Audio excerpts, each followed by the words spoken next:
नमस्कार दोस्तों, आज हम कल की अवतार के संबंध में बताने वाले हैं कि कल की अवतार कब होगा।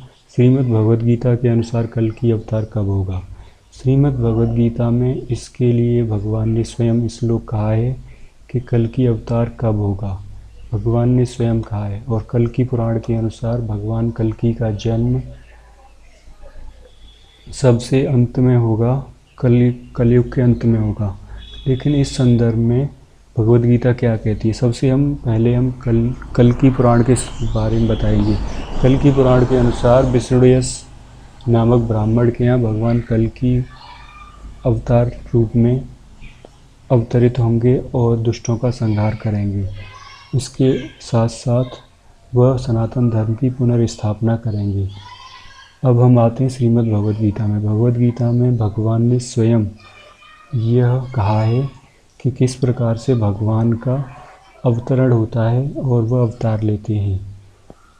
भगवान ने कलयुग में अवतरित होने के लिए और इससे पहले अवतरित होने के कई प्रमाण दिए हैं। अर्जुन से भगवान कहते हैं कि तुझे ये नहीं पता है कि मेरे अभी तक कितनी बार जन्म हो चुके हैं, और हे अर्जुन, तुम्हारे और मेरे कई जन्म हो चुके हैं। यह तू नहीं जानता है और यह मैं जानता हूँ, क्योंकि भगवान अंतर्यामी होते हैं। भगवान की स्मृति प्रत्येक अवतार में वैसे के वैसा एज इट इज़ बनी रहती है, जबकि मनुष्य की स्मृति नहीं रहती है। लेकिन फिर भी भगवान ने श्रीमद् भगवद गीता में एक श्लोक कहा है। यह श्लोक श्रीमद् भगवद गीता के 10वें अध्याय के श्लोक संख्या 2 है, जिसमें भगवान ने क्लियर कहा है कि मुझे कौन कौन जान सकता है, कौन कौन जानता है। इस श्लोक में भगवान ने कहा है कि भगवान के जन्म को, भगवान के प्रकट होने को, भगवान के अवतार को कोई भी नहीं जान सकता है। अर्थात भगवान को कौन जान सकता है और कौन नहीं जान सकता है। तो इसमें हम देखते हैं कि भगवान ने कहा है कि मेरे प्रकट होने को न देवता जानते हैं और न महर्षि, क्योंकि मैं सब प्रकार से देवताओं और महर्षियों का आदि हूँ। इस प्रकार से इसमें भगवान ने क्लियरली कहा है कि मेरे जन्म और मेरे अवतार रूप को कोई भी नहीं जान सकता है।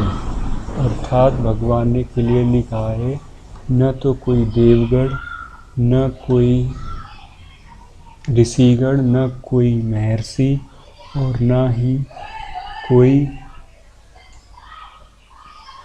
देवता और न कोई मानव इसको जान सकता है। अर्थात भगवान के प्रकट होने को, भगवान के अवतार में रूप में प्रकट होने को न तो देवता जानते हैं, न महर्षि जानते हैं। इस प्रकार से हम कह सकते हैं कि किस प्रकार से कल की पुराण को लिखा गया है। कल की पुराण की क्या ऑथेंटिसिटी है, क्या कल की पुराण ऑथेंटिक है, और है तो उसका क्या प्रमाण है। इस प्रकार से हम देखते हैं कि कल की भगवान के जन्म को, उनके अवतार रूप को कोई भी व्यक्ति नहीं जान सकता है, और जानना है। इस प्रकार से जब कोई जानता नहीं है तो ये कल की पुराण किसने लिखा है। तो हिंदू धर्म के व्यक्तियों को, सनातनियों को इसमें बहुत ही अधिक उन्हें अपने आप को बुरा महसूस करेंगे कि वास्तव में कल की पुराण जो लिखा गया है वह वैसा का वैसा नहीं होने वाला है, वैसे ही घटना नहीं होने वाली है, क्योंकि भगवान के अवतार रूप को न तो कोई व्यक्ति जान सकता है, न देवता, न महर्षि और न कोई अन्य। तो इस प्रकार से किसी भी व्यक्ति को, सनातनी को इस प्रकार की विचारधारा से बाहर निकल जाना चाहिए और अपने धर्म के मार्ग में प्रवृत्त होना चाहिए, धर्म का आचरण करना चाहिए, धर्म को धारण करना चाहिए। अर्थात भगवान के आसक्त नहीं होना चाहिए, भगवान पर निर्भर नहीं रहना चाहिए।